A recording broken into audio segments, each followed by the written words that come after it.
Também fora o Fortaleza. Em casa o Fluminense, né? É no Rio e é como mandante. E depois o CSA, em casa. A questão é que quanto São mais... 3 times da parte de baixo da tabela, né? Mas vai se aproximando do confronto contra o Grêmio, né? Do jogo da volta. E aí a gente não sabe como vai ser. É exatamente o jogo contra o Fluminense, que é 19. Confronto contra o Grêmio é depois do Fluminense. Entre o Fluminense depois, e CSA. Depois do Fluminense. O Fluminense é 19, o jogo é dia 23. Então, assim, difícil administrar essa questão do clássico. Você tem um jogo pesado contra o Atlético Paranaense e um Atlético Mineiro que fatalmente vai replicar a fórmula de hoje. Claro. Com a linha de 5, postada próximo à própria área, apostando no meio-campo para reter bola e sair com alguma qualidade para tentar confrontar o Flamengo também. E um Fortaleza que não facilita para ninguém. Para ninguém. E tem a questão dos desfalques, mesmo que não seja mais os desfalques de data FIFA, mas desfalques por lesão importantes, né? E o Flamengo certamente vai trabalhar com a preservação desses jogadores até o jogo contra o Grêmio. Sim. Você pensar em... O Felipe Luiz está fazendo tratamento convencional, o Arrascaeta nem se sabe se pode enfrentar o Grêmio, né? Teria que ser uma recuperação extraordinária. É difícil você pensar o Flamengo voltando com algum deles antes do jogo contra o Grêmio. Muito difícil. Né? Então esse Flamengo que a gente viu hoje contra a Chapecoense é bem parecido com o que vai enfrentar esses aí. Volta o Gabigol contra o Fortaleza, não é isso? Vai estar retornando da seleção. Caio, que sai agora. O jogo do Fortaleza no meio da semana? Fortaleza é no meio da semana, tem rodada quarta.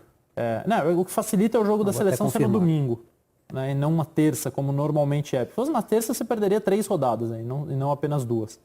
Mas no domingo, apesar da questão do fuso horário, uma viagem super longa, para jogar na quarta, eu acredito que seja possível. Mas se não era pior ainda, eram 3 rodadas sem jogadores. Agora é quarta domingo até o fim, né? Não? Só nas últimas rodadas que tira o pé, né? As rodadas de Libertadores e final. A Libertadores tira para quase todo mundo. E eu me lembro que as 4 últimas rodadas com certeza são quarta e domingo no campeonato. As 4 últimas? Então acho. A partir de agora não tira o pé mais não. Só quem não joga Libertadores, que ainda tem se você pensar que o Flamengo, que é o líder, né? E a gente estava aqui olhando os próximos jogos do Flamengo. Tem esse jogo contra o Grêmio, obrigatoriamente. Então, tá com as quartas e os domingos. Quarta e domingo a gente fala, né? Tem quinta, tem sábado. Hoje foi muito bem, porque também tinha um desnível grande com relação ao adversário. Mas por mais que tenha sido só 1-0 e um gol no limite da Cansou um pouquinho da no posição segundo tempo, regular. não? Sim, tirou o pé, teve um ritmo mais baixo. Mas fez um jogo muito superior, né? Um jogo para vencer. Independentemente do estádio, de ser fora de casa. O primeiro tempo foi absolutamente dominante. Absolutamente. A Chape levou um pouco de perigo durante 15, 20 minutos do segundo tempo, mas... Criou uma chance. Momentos do Flamengo na temporada. Tirando o Reinier, eu tenho a impressão que ele é o plano A, assim, de reserva do ataque.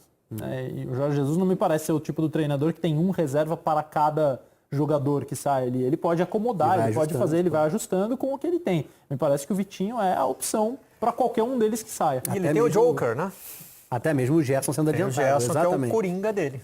Exatamente. É quem vai preenchendo essas lacunas. A gente até pode não estar falando de mobilidade do quarteto de frente, mas está falando de um cara que joga, tirando as duas, né, de área, ele pode ser até o segundo, ele pode ser o que o Reinier foi hoje. Sim. Um jogador que atua por dentro, chegando quase como um segundo atacante.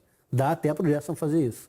Mas eu gosto quando ele joga de frente, como esse segundo jogador de meio, tendo uma influência no jogo grande, né? Participando muito do jogo. Já falei isso na redação até durante a semana.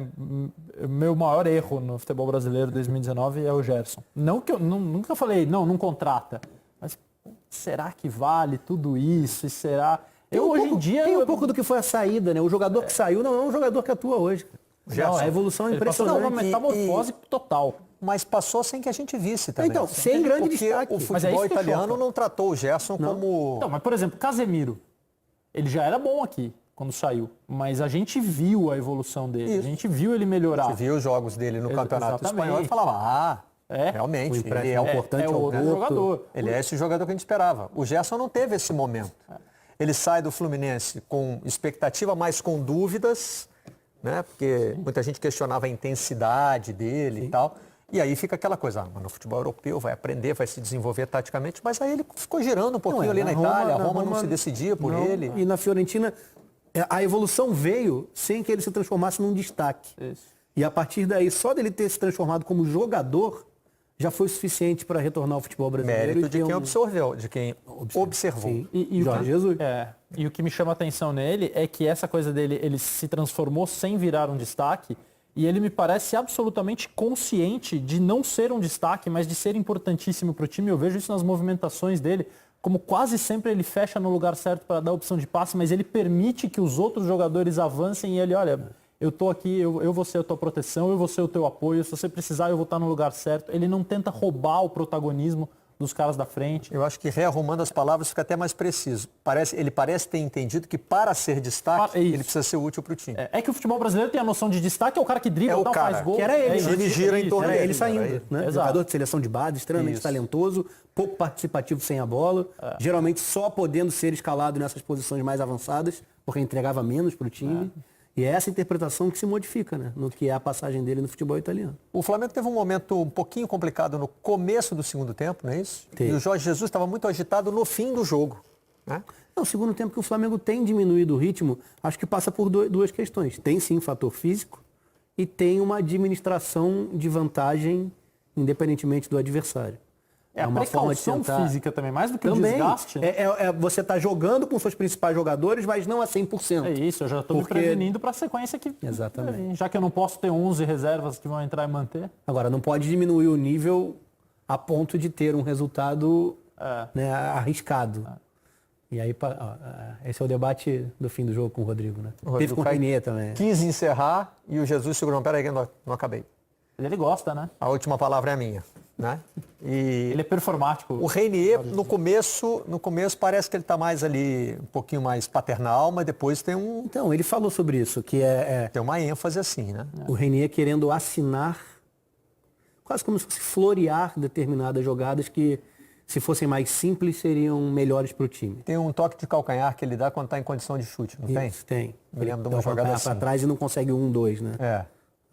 Não tinha ninguém para esse passe de calcanhar. Deixa eu fazer uma pergunta sem maldade. Não dava para fazer isso no vestiário, não? Sabe que eu acabei de pensar isso? Estava aqui olhando e... Mas ele é performático. Ele gosta. Tem um exemplo também bem marcante do Guardiola com o Kimmich? Ou é acho que é o Højbjerg. É o volante. Que ele até fala no livro, que é um jogador que ele admirava muito e tal, e que tentava trazer, levar para o mais alto nível para ser... E não conseguiu, né? Estava todo mundo de férias, voltando de competição e só... Mas eu costumo dizer aqui que eu respeito a inteligência desses caras. E acho que quando eles fazem isso, tem alguma coisa por... Sem dúvida. Tem um objetivo, né? O Jorge Jesus é inteligente demais para a gente achar que ele fez isso aí sem pensar, né? Ele pensou e está esperando algum resultado disso. Aliás, a gente tem o Jesus falando especificamente sobre o papo com o Rainier. O Rainier estava bem do jogo. O Rainier tem 17 anos, tem que aprender ainda muita coisa. Eu tirei-o do jogo não porque ele estivesse mal. Tirei-o do jogo porque eu já lhe tinha falado com ele algumas jogadas que eu não quero que ele faça. E ele gosta às vezes de pôr uma nota artística quando o jogo não dita nota artística, e eu tirei para ele perceber que ele tem que jogar tecnicamente como ele sabe, mas quem manda sou eu. Quem manda sou eu foi um fim bem enfático. E parece ser um pouco assim de algo que fatalmente eles já tinham conversado previamente. E que talvez não tenha sido cumprido. O Rainier parece estar relutando um pouquinho em aprender. Pode ser. Sim, é claro, é o que ele falou. Também tem a compreensão de que é um jogador de 17 anos, que tem uma cultura de futebol que passa pelo que era o Gerson lá de trás, antes de se transformar. Então não é fácil. O Rainier é tratado como joia e como assim, a grande joia da coroa da base do Flamengo. E isso tem um impacto no tipo de jogo, no quanto você aceita determinados comportamentos dentro e fora de campo, e moldar isso para uma realidade profissional passa também por uma transformação. Agora, tem uma jogada em que ele coloca uma nota artística, como gosta de dizer o Jorge Jesus, que é muito bonita no segundo tempo. Ele é muito bom, obviamente. Ele é muito bom. Essa aí, se eu não me engano. Everton de calcanhar e ele de calcanhar também. Olha lá. Mas a nota artística do Everton Ribeiro aí é totalmente eficiente, né? Sim, mas para fazer a jogada andar mais depressa. A dele também foi, né? Porque quando ele dá o calcanhar ali, ele abre para receber o passe, né? E ele clareia o caminho para o Everton.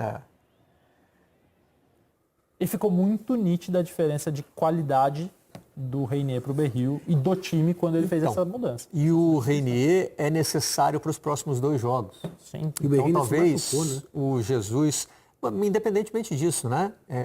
Não tem o Gabigol. Então, Sim. o Jesus precisa de mais opções à frente. E a opção para o time titular hoje foi o Reinier.